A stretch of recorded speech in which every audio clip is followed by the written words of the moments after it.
The massive alien ship appeared near Earth without warning on a Tuesday morning. Captain Jake Morrison was drinking his second cup of coffee when the sensors on the human exploration vessel New Horizon started screaming with alerts. The ship was unlike anything humans had ever built or imagined. It looked like a giant crystal flower floating in space with soft blue lights dancing across its surface. Jake set down his coffee and walked to the main screen. His crew gathered around him as they stared at the beautiful alien vessel.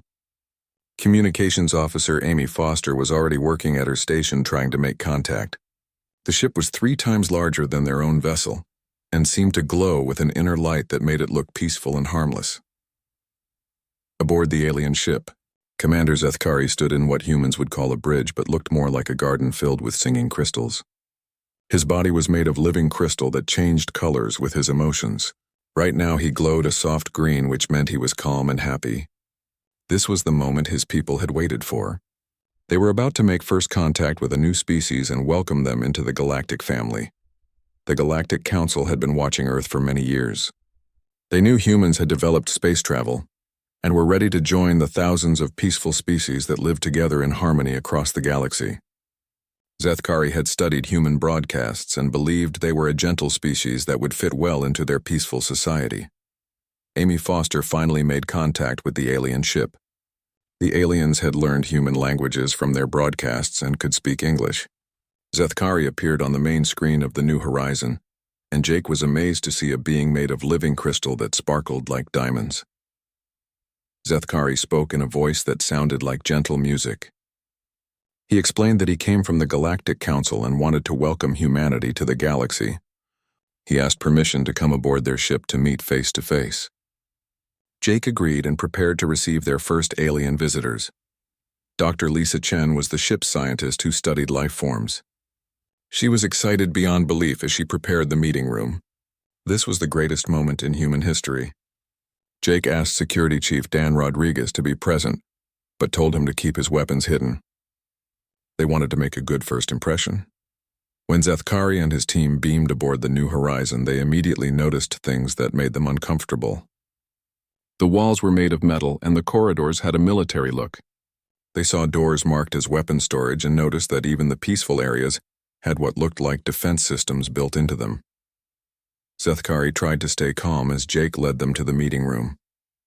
The human captain seemed friendly enough and Dr. Chen was clearly excited to meet them. But something felt wrong about this ship. It was built like a fortress rather than an exploration vessel. The Galactic Council ships were made for comfort and beauty. This human ship was made for war. During the meeting, Dr. Chen began explaining human history and culture. She showed them pictures of Earth and talked about how humans had developed technology and art. But when she mentioned that humans had evolved from hunters, the aliens became worried. When she explained that Earth had dangerous animals and that humans had to fight to survive, the aliens were shocked. Zethkari asked about human conflicts, and Dr. Chen honestly explained that humans had fought wars throughout their history. She showed them pictures of ancient battles and explained how humans had learned to work together by overcoming challenges. But to the aliens, this was horrifying. The Galactic Council had been peaceful for thousands of years. War was something they had eliminated from their society. Dan Rodriguez mentioned that Earth had extreme weather that could kill people. He talked about hurricanes and earthquakes and volcanoes as if they were normal things. He even mentioned that some humans did dangerous sports for fun, like jumping out of aircraft or climbing mountains. The aliens could not understand why anyone would choose to do dangerous things. Ambassador Kate Sullivan tried to explain that humans had learned to be peaceful and that they wanted to join the galactic community. She talked about human art and music and science, but the damage was already done. The aliens had heard enough to classify Earth as what they called a death world. Zethkari stood up and his crystal body turned red with fear and alarm. He announced that Earth was too dangerous and that humans were too violent to join the Galactic Council. He said that any species that could survive on such a dangerous planet and still choose to do risky things for entertainment was clearly not ready for civilized society. Jake tried to argue that humans had moved beyond their violent past, but Zethkari would not listen. The alien commander said that the Council had made a mistake in approaching Earth. He declared that the solar system would be marked as forbidden and that no civilized species should make contact with humans. The alien team quickly returned to their ship, and within minutes the beautiful crystal vessel was gone. They left behind only a warning beacon that broadcast a message in multiple alien languages declaring Earth and its inhabitants to be dangerous and off-limits to all peaceful species. Jake stood on his bridge staring at the empty space where the alien ship had been. Humanity's first contact with aliens had ended in complete failure. They had been judged and found wanting by a galactic civilization that saw them as primitive and violent. Dr. Chen was devastated that her excitement about meeting aliens had turned into rejection and fear. Ambassador Sullivan immediately sent messages back to Earth explaining what had happened. The news spread quickly around the world. Humanity had made contact with aliens only to be told they were too dangerous to be trusted. Many people were angry, but others began to wonder if the aliens were right. Maybe humans really were too violent and primitive. For galactic society, the warning beacon continued to broadcast its message warning all alien ships to stay away from the dangerous death world, called Earth and its savage inhabitants who were too violent to be trusted with advanced technology or peaceful contact. 3 months had passed since the aliens rejected humanity and declared Earth off limits. Captain Jake Morrison continued his patrol missions around the solar system, but now he was looking for alien ships that might be watching them. The warning beacon still broadcast its message telling all civilized species to stay away from the dangerous humans. On a quiet morning, Communications Officer Amy Foster detected strange signals coming from deep space. The signals were not like normal radio waves. They seemed to carry pain and fear and desperation. Amy worked for hours trying to decode the alien languages. She had learned some basic words from the crystal beings who visited Earth, but these signals used many different alien voices, all crying for help. Chief Engineer Ryan Brooks helped Amy build better equipment to understand the signals. They discovered that 17 different star systems were sending distress calls. The messages spoke of an ancient enemy that had awakened from the center of the galaxy. They called this enemy the Reapers and described them as mechanical beings that consumed entire planets to fuel their expansion across space. Dr. Lisa Chen studied the alien distress signals and was horrified by what she learned. The Reapers were not a natural species but machines created long ago by some unknown civilization. They had been sleeping in the galactic core for thousands of years, but something had awakened them. Now they were spreading outward like a plague, consuming everything in their path. The signals described how the Reapers attacked peaceful worlds. They did not negotiate or show mercy. They simply arrived and began converting all organic life into more machines. The alien descriptions made it clear that entire civilizations were being wiped out in days. Billions of peaceful beings were dying while their governments tried unsuccessfully to fight back. Admiral Sam Parker commanded Earth's defense fleet from his station on Luna. When he received the reports about the Reaper invasion, he immediately called an emergency meeting with world leaders. The aliens had rejected humanity, but now they were facing extinction, and Earth might be next. Sam believed that humans needed to prepare for war against these mechanical invaders. The Galactic Council was in complete chaos. High Harmonizer Lumdahl led the council from the beautiful capital world of Serenity Prime. His people had evolved beyond violence thousands of years ago. Their society was based on meditation and peaceful cooperation. They had no weapons designed for war, and their ships were built for exploration and comfort rather than combat.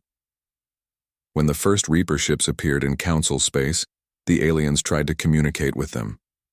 They believed that any intelligent beings could be reasoned with through patience and understanding. But the Reapers did not respond to diplomatic messages or telepathic contact. They simply began their systematic destruction of everything they encountered. The Council's peaceful fleets were completely helpless against the Reaper technology.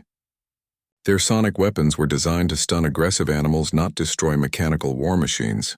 Their meditation techniques that could calm violent minds had no effect on artificial intelligence that felt no emotions. Their ships that were built like floating gardens were easily torn apart by Reaper weapons. On the world of Harmony 7, the aliens watched in horror as Reaper ships descended from the sky. The peaceful inhabitants tried to welcome the machines with songs and gifts. They believed that showing kindness would make the invaders understand that they meant no harm. Instead, the Reapers began converting every living thing into mechanical drones that served their collective intelligence. Captain Nina Rodriguez was monitoring alien communications from her station near Jupiter. She watched the signals from 17 worlds go silent one by one, as the Reapers consumed each civilization. The last messages from each world were always the same. Desperate pleas for help followed by static silence that meant another species had been wiped from existence. The Council military commanders had never faced a real war. General Peaceful Intentions was the highest-ranking military officer, but his forces were trained only for rescue missions and disaster relief. When he tried to fight the Reapers, his beautiful ships were destroyed in minutes. The elegant crystal vessels that looked like works of art were no match for machines designed purely for destruction. Dr. Tony Clark was Earth's leading expert on alien technology. He studied the reports coming from the war zone and realized that the Council species had made themselves vulnerable by abandoning all knowledge of warfare. They had created a perfect peaceful society, but they had also forgotten how to defend themselves against real threats. Young diplomat Vextra worked in the Council communication center on Serenity Prime. She had been one of the few aliens who argued that humans might be valuable allies despite their violent nature. Now, as she watched civilization after civilization fall to the Reapers, she began to think that maybe the Council had made a terrible mistake in rejecting Earth. The Reaper advance continued without stopping. Each world they conquered provided more resources and more organic matter to convert into mechanical soldiers.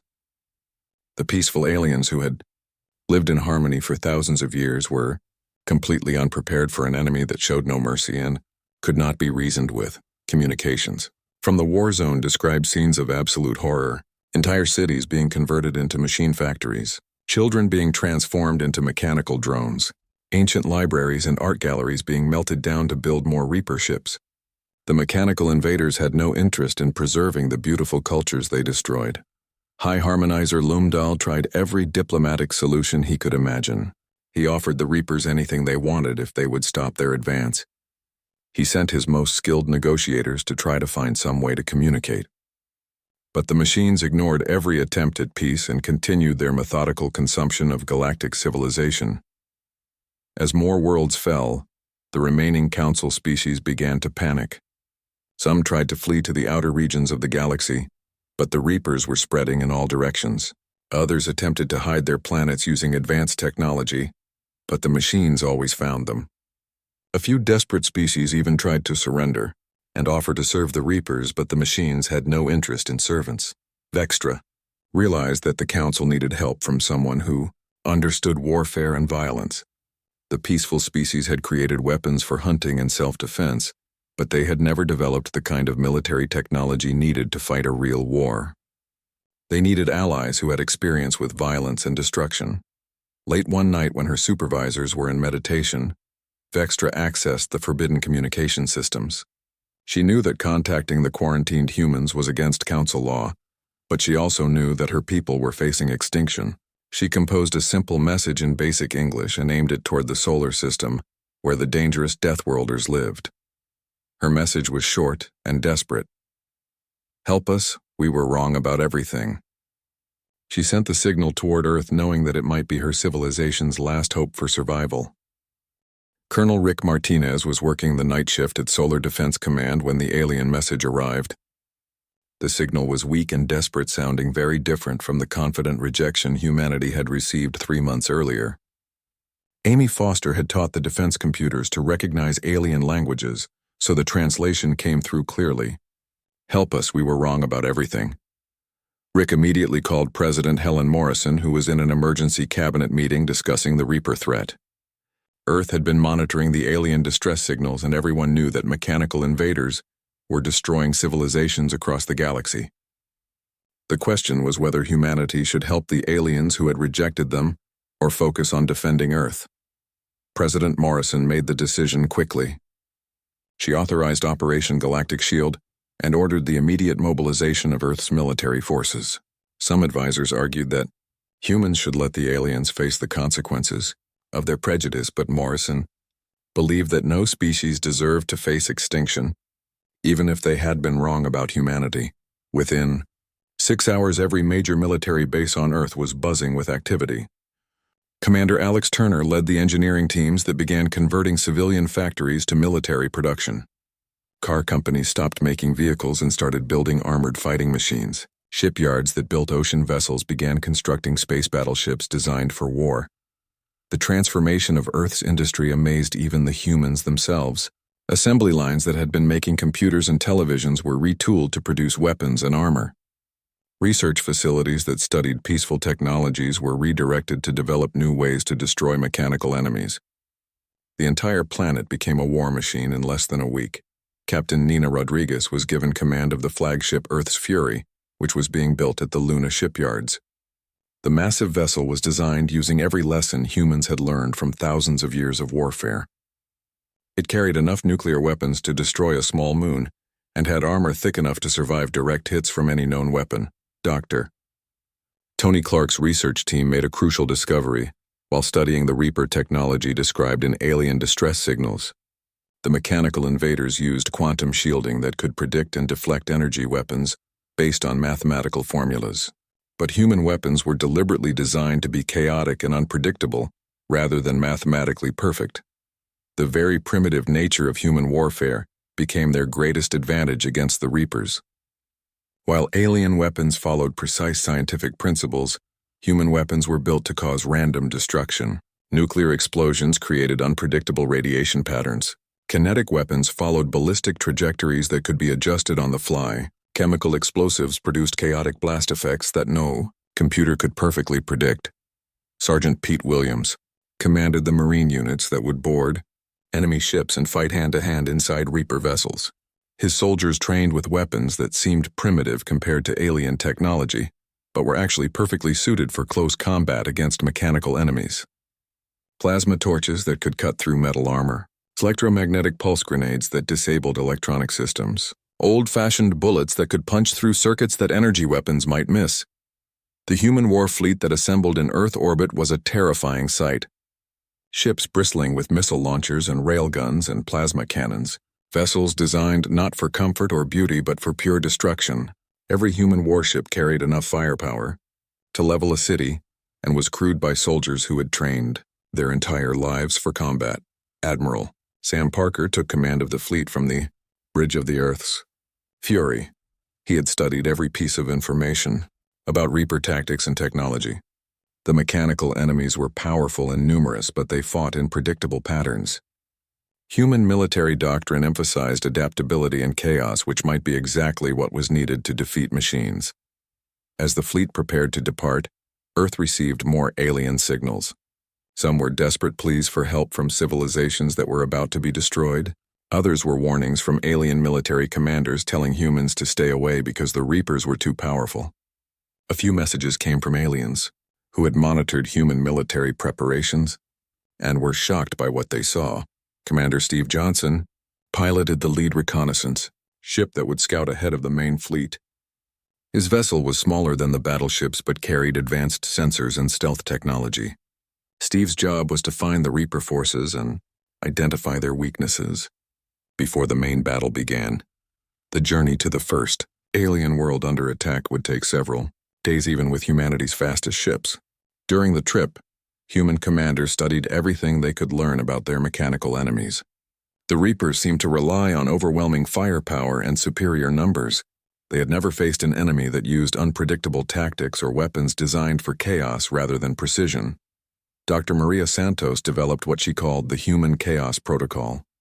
Instead of trying to match alien precision, humans would deliberately introduce random elements into every battle. Ship movements that followed no mathematical pattern, weapon attacks that came from unexpected angles, battle plans that changed constantly to prevent enemy computers from predicting human actions.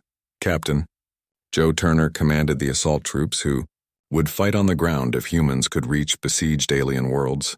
His soldiers carried weapons that could adapt to any situation. Shotguns loaded with different types of ammunition for different enemies, rocket launchers that could fire explosive or electromagnetic warheads, combat knives and axes for close combat when high technology failed. The alien civilization of Zephyria was under direct attack when the human fleet arrived at the edge of their star system. Reaper ships surrounded the beautiful crystal cities, while mechanical drones converted everything they touched into more machines. The peaceful aliens had already lost most of their population, and their remaining ships were fleeing in terror. Admiral Parker ordered the fleet to battle stations as they approached the Reaper forces. The mechanical ships were larger than human vessels, but they moved in perfect formation like a computer program. Parker smiled grimly as he realized that predictable enemies were exactly what human military doctrine was designed to defeat. The first engagement began when Commander Johnson's scout ship fired a spread of nuclear torpedoes at the Reaper formation. The missiles followed random flight paths that confused the enemy targeting systems. When they exploded, the chaotic nuclear blasts disrupted Reaper shields in ways that precise energy weapons never could. Captain Rodriguez brought the Earth's fury into the battle, firing every weapon the massive ship carried. Railguns hurled metal projectiles at incredible speeds. Missile launchers sent waves of explosive warheads toward enemy ships. Plasma cannons created streams of superheated matter that cut through Reaper armor like it was paper. The Reapers tried to respond with their own weapons, but human ships moved in unpredictable patterns that made targeting difficult. Human pilots used maneuvers that seemed impossible, flying their ships like fighters instead of capital vessels. They used their armor to ram through enemy formations and fired weapons at point-blank range. For the first time since the invasion began, the Reapers faced an enemy that fought back effectively. The liberation of Zephyria became the turning point that changed everything. Human warships tore through Reaper formations using tactics that the mechanical invaders could not predict or counter. Captain Nina Rodriguez commanded the Earth's fury as it smashed directly through the center of the enemy, fleet firing nuclear torpedoes in all directions. The surviving Zephyrian aliens watched in amazement from their evacuation ships as human vessels performed maneuvers that seemed impossible. Commander Steve Johnson flew his ship between two massive Reaper dreadnoughts and fired plasma cannons at both targets simultaneously. When the mechanical ships tried to return fire, they hit each other instead of the small human vessel that had already moved to a new position. On the surface of Zephyria, the real war began. When human Marines landed in the ruined crystal cities, Sergeant Julie Adams led her squad through streets filled with mechanical drones that were converting everything they touched into more machines. The aliens had never seen ground combat and were shocked by the intensity of human warfare. The Reapers had expected the same passive resistance they encountered from other species. Instead, they faced soldiers who had evolved from apex predators and had spent thousands of years perfecting the art of killing. Julie's Marines used explosives to bring down buildings on top of enemy formations. They set ambushes in narrow alleys and fought room to room through structures that the Reapers thought they controlled. Marine Captain Joe Turner discovered that Reaper drones were vulnerable to electromagnetic pulse weapons that disabled their electronic systems. His soldiers began using EMP grenades to shut down groups of mechanical enemies, then destroyed them with conventional weapons while they were helpless. The sight of humans systematically hunting machines through urban terrain amazed the alien observers. Dr. Tony Clark analyzed the Reaper technology recovered from the battlefield and made an important discovery. The mechanical invaders were controlled by central processing units located in heavily shielded chambers deep inside their ships. Alien energy weapons could not penetrate the quantum shielding, but human nuclear weapons created enough chaotic interference to disrupt the control signals. The decisive moment came when Captain Turner volunteered to lead a suicide mission into the heart of a Reaper command ship. His team fought their way through corridors filled with mechanical defenders using weapons that seemed primitive, but were perfectly suited for close combat. Plasma torches cut through armor that deflected energy beams. Shotguns loaded with explosive shells destroyed circuits that survived laser hits.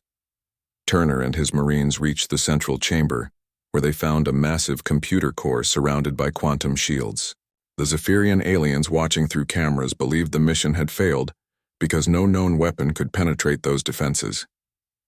But Turner simply activated a nuclear demolition charge and smiled at the alien observers. The nuclear explosion did not destroy the shielding, but the chaotic radiation pattern it created interfered with the quantum field in ways the Reaper designers had never anticipated. The control signals that coordinated thousands of mechanical drones across the planet suddenly stopped working. Without central coordination, the individual machines became confused and began attacking each other. Admiral Sam Parker realized that humanity had found the key to defeating the Reapers. The mechanical invaders relied on perfect coordination and mathematical precision. Human weapons that created chaos and unpredictable effects could disrupt their systems in ways that precise alien technology could not. News of the victory at Zephyria spread across the galaxy through alien communication networks. Species that had been fleeing in terror suddenly had hope that the Reaper invasion could be stopped.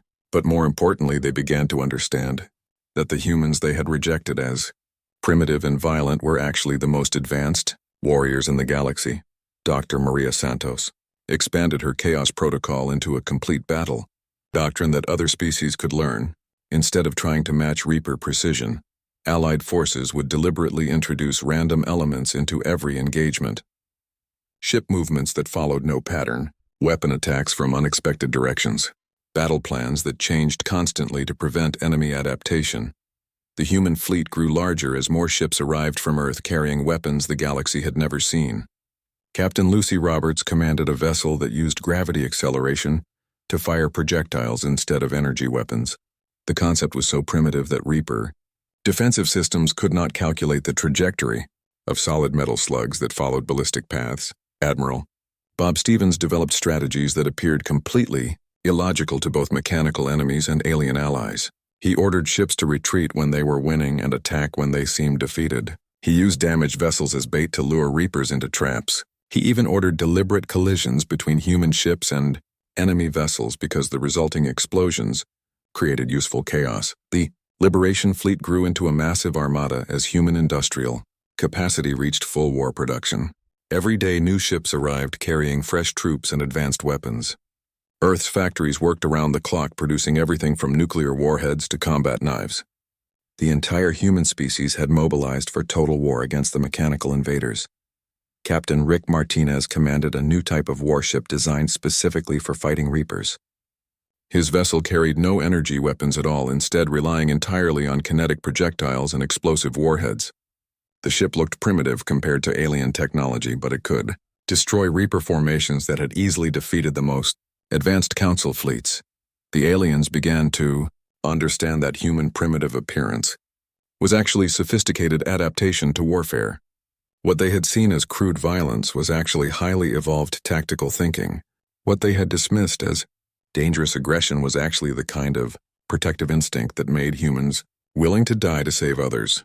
Young diplomat Vextra worked with human commanders to coordinate joint operations between human forces and alien survivors. She learned that humans did not fight for conquest or glory, but to protect those who could not protect themselves. The species the Council had rejected as too violent were actually the most moral warriors in the galaxy. As the human fleet approached more besieged worlds, Admiral Parker received requests for help from dozens of alien civilizations. The same species that had declared humans too dangerous for galactic society were now begging for protection from soldiers they had once feared. Parker approved every rescue mission because humans fought to save lives, not to prove they were right. The Battle of Harmony Prime became legendary when human forces saved an entire planet of telepathic aliens who had never experienced violence. The peaceful beings could not understand how humans willingly entered combat zones that would kill most other species. They watched in wonder as marine units fought through radiation fields and toxic atmospheres to reach civilians trapped by Reaper forces. Commander Alex Turner led engineering teams that retrofitted alien ships with human weapon systems. The sight of peaceful exploration vessels suddenly bristling with missile launchers and railguns became a symbol of the galaxy's transformation. Even meditation-focused species learned to use human battle tactics, combining their natural abilities with aggressive combat coordination. The final battle took place at Serenity Prime, where the Galactic Council had built their beautiful capital world. The last major Reaper stronghold threatened to consume the government centers of 1,000 different species. High Harmonizer. Lumdal watched from the crystal towers as human ships filled the sky, preparing for the largest military operation in galactic history. General Frank Cooper commanded the combined fleet that now included vessels from dozens of alien species, all equipped with human weapons and tactics. The peaceful exploration ships that had once carried scientists and diplomats now bristled with missile launchers and plasma cannons. Even the meditation-focused Veltari had learned to coordinate their telepathic abilities with aggressive combat maneuvers. Admiral Carol Price worked directly with alien military leaders to plan the assault on the Reaper Command Nexus. The mechanical invaders had built a massive fortress at the center of Serenity Prime, where their collective intelligence controlled the entire invasion force. If humans could destroy that central brain, the war would be over. But the fortress was defended by millions of mechanical drones. Captain Jake Morrison had returned to lead one of the assault groups that would fight their way to the command center. His ship, the New Horizon, had been upgraded with human military technology, but he remembered the peaceful first contact mission that had started everything. Now he was working alongside the same aliens who had once rejected humanity as too dangerous for civilized society. Commander Zethkari stood beside Jake on the bridge of the human flagship, watching the preparations for battle. His crystal body glowed with emotions the peaceful aliens had never felt before. He had learned that sometimes violence was necessary to protect innocent life, and that courage meant being willing to face danger to save others. The assault began when thousands of ships attacked the Reaper fortress from all directions simultaneously. Human commanders like Kevin Ross led mixed squadrons using pure human military doctrine, adapted for alien crews. Ships that had been designed for exploration and research now performed combat maneuvers that would have been impossible for their original peaceful crews. The space battle was unlike anything the galaxy had ever seen. Human pilots taught alien crews to use ramming attacks and suicide runs against enemy formations. Species that had valued individual life above everything else learned to make sacrificial attacks that created openings for devastating counterstrikes. The emotional impact on council races was profound as they discovered the meaning of courage and sacrifice. On the surface of Serenity Prime Marine, units fought through the ruined crystal cities toward the central fortress. Sergeant Pete Williams led combined human and alien assault teams using tactics that mixed human aggression with alien abilities. Telepathic species provided intelligence about enemy positions, while human soldiers provided the weapons and training needed to fight mechanical enemies. The breakthrough came when engineer Grace Miller volunteered for a mission that everyone knew was suicide. The Reaper Command Nexus was protected by quantum shielding that no conventional weapon could penetrate. But Grace had designed an antimatter device that would create enough chaotic energy to disrupt the control systems if detonated at close range. Grace fought her way through the fortress corridors with a team of volunteers from a dozen different species. They faced mechanical defenders that had been designed to kill, but the combined group used human weapons and alien abilities to overcome every obstacle. Telepathic aliens confused enemy targeting systems, while human soldiers destroyed anything that stood in their way. The final chamber contained a massive artificial intelligence that controlled every Reaper unit across the galaxy. The quantum computer was beautiful in its own mechanical way, but Grace knew it had to be destroyed to save trillions of innocent lives. She activated the antimatter device and smiled at her alien teammates as the countdown began. The explosion that destroyed the Reaper Command Center was visible from orbit. The chaotic antimatter reaction created an energy pattern that no artificial intelligence could survive. Control signals that had coordinated millions of mechanical units across hundreds of worlds suddenly stopped. Without their collective intelligence, the individual Reaper machines became lifeless metal. Across the galaxy, alien civilizations watched their sensors as Reaper forces simply shut down. Ships that had been destroying everything in their path went dark and drifted harmlessly through space. Mechanical armies that had been converting entire planets into machine factories stopped moving and became nothing more than scrap metal. The war was over, but the galaxy had been forever changed. High Harmonizer Lumdahl formally requested that humanity join the Galactic Council, not as junior members but as the military protectors of galactic civilization. The species that had once been rejected as too violent were now recognized as the guardians who made peaceful society possible. Commander Zethkari personally apologized to Captain Morrison for the misunderstanding during first contact. He had learned that what aliens saw as primitive violence was actually sophisticated protection of innocent life. Humans were not savage killers, but moral warriors who understood that sometimes force was necessary to defend those who could not defend themselves. The Council established joint military academies where human instructors taught alien species the arts of warfare and tactical thinking. Species that had evolved beyond violence learned that understanding combat was necessary to prevent others from using violence against the innocent. The galaxy needed both peaceful civilizations and those willing to fight to protect them. Earth transformed from a quarantined death world into the military capital of galactic civilization. Human training facilities were built on dozens of worlds where alien species learned combat techniques they had never needed before. But humans also learned from alien teachers who shared knowledge of science and philosophy and meditation practices. The Terran Defense Corps became a combined military force that included soldiers from hundreds of different species. Human commanders worked with alien specialists to create new forms of warfare that combined the best abilities of every race. Telepathic species provided intelligence while humans provided weapons. Energy beings offered technological knowledge while humans offered tactical experience. Children from dozens of alien worlds came to Earth to study in schools that taught both human military science and alien peaceful arts. Young humans learned meditation and mathematical harmony from species that had perfected these skills over thousands of years. Alien children learned courage and protective instincts from the species that had evolved to defend their families against any threat. The balance between peace and strength became the foundation of the new galactic civilization. Most species continued to focus on art and science and philosophy, knowing that human protectors would defend them against any future threats. Humans accepted their role as guardians, not because they enjoyed violence, but because they understood that peaceful societies needed strong defenders. Ambassador Kate Sullivan delivered the final message to the United Nations as Earth officially joined the Galactic Council. She explained that humans had not changed the galaxy through conquest, but through protection. They had not imposed their values on alien species, but had proven that strength and morality could work together. The galaxy had learned that calling humans Deathworlders was both accurate and incomplete. Humans were indeed products of a dangerous world that had shaped them into warriors, but they were warriors who fought to protect life rather than destroy it.